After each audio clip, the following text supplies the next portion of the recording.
नमस्कार, मी आहे गायत्री। आज आपण बनवणार आहोत आईकडून शिकलेली आंब्याची लोणच्याची रेसिपी।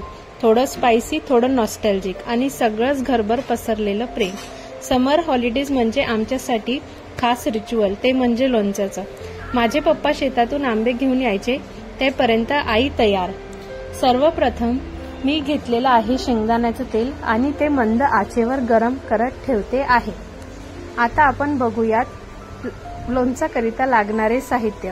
ते म्हणजे हळद, मेथी दाणे, काळी मिरी, तेजपान, लवंग, सोप, हिंग, मीठ, गूळ, लोणच्याचे मसाले व मोहरी डाळ। सर्व साहित्य ती डोळ्यांनी मोजायची, मग सुरू व्हायचं आईचं मॅजिक। ते अगदी परफेक्ट क्यूज मध्ये आंबे चिरायची। मी बाजूला उभी राहून सगळं बघायचे, कधी शिकेन मी हे असं वाटायचं। शी नेव्हर नीडेड अ रेसिपी। सगळं काही ती डोळ्यांनी मोजायची आणि चव एकदम लाजवाब। आई म्हणायची, लोणचं म्हणजे पेशन्स आणि प्रेम, ते दिलं की बाकी सगळं आपोआप जमतं। So today I am sharing this mango achar recipe just like how I taught मी।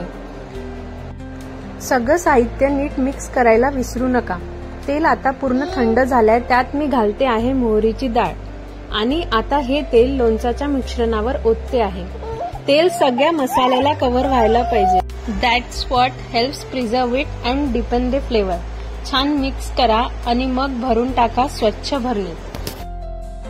प्रत्येक दिवशी हे मिश्रण आपल्याला व्यवस्थित मिक्स करून घ्यायचं आहे।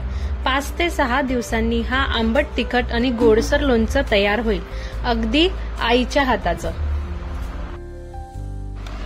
जर तुम्हाला ही रेसिपी आवडली असेल किंवा मी अपलोड केलेले सर्व व्हिडिओज आणि शॉर्ट्स आवडत असेल तर कृपया लाईक, शेअर अँड सबस्क्राईब करा। Thank you so much again for watching.